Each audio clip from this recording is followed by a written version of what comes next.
How's it going, everyone? Today I'd like to teach you guys a little bit about drumstick grip technique. So drumstick grip technique goes a very long way in defining the sound of a drummer. A drummer with really good technique usually will sound better than a drummer with really bad technique. And along with the sound, having good technique can also help keep you healthy and make sure you're not moving your arms in a way that's going to lead to long-term damage or tendonitis or anything like that. So there are really two main grip techniques that drummers use. The first and technique that most people use is called match grip. It's called matched grip because the hands are matched, as you can see. Exact same position in this kind of overhand position with your hands facing horizontal to your playing surface. Traditional grip is similar with one main difference. You actually flip your non-dominant hand over to the other side and play more of an underhanded grip. Now, the reason that this is done is usually for jazz and marching, and there's two main reasons for this.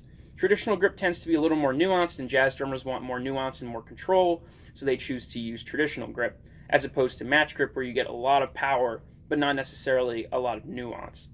The other main reason that people use it is for marching purposes. It was actually invented for marching drummers who had drummers that were diagonal to the ground.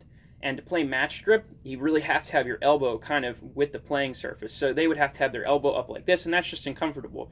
So if you flip the stick like that, you can keep it up here but pull your elbow down, making it so that you can still get a lot of leverage out of it, but you don't have to have your elbow all the way up here. Today I'll be teaching you match grip because it's the most simple to learn and it's the one that I know the best. So what you're really going to need to get is any kind of playing surface. Countertop pillows, doesn't matter. And you're also going to need yourself a pair of drumsticks. So I just have, for my playing surface, a music stand with a practice pad, and I have one of my personal pairs of drumsticks that I'm using. So the first thing you're going to want to do, and the first step, is to orient your sticks kind of facing away from yourself, with the tip facing away, see, like I'm doing. You want to put them a little bit apart from each other so you can pick them up in a second. So the second step is you're going to want to take your thumb and your index finger, and you're going to want to pinch the stick about a third of the way up from the back of the stick, kind of like I'm demonstrating right here.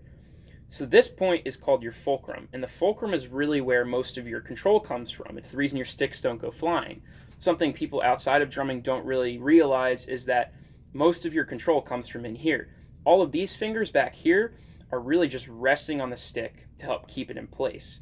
But for now, just keep them up like this, keep your fulcrum, maybe move around a little bit and get a feel for how it feels between your fingers, and make sure you have a decent level of control over the drumsticks.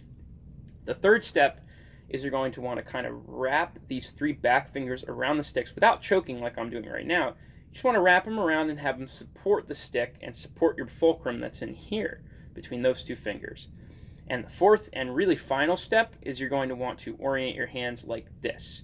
Imagine there's a vertical line running from you to where my camera's at, pretty much, or from where I am to my camera. You're going to want to have your sticks diagonal to that line, like this, in the position that I'm demonstrating right now. And you're going to want to make sure your hands are overhand, kind of like I said before.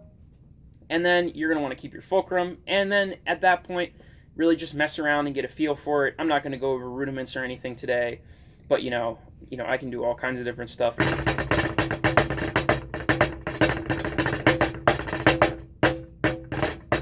If you're just learning, you just have to get a feel for it before you learn anything else. So I appreciate you guys for watching, and I hope you have a great day.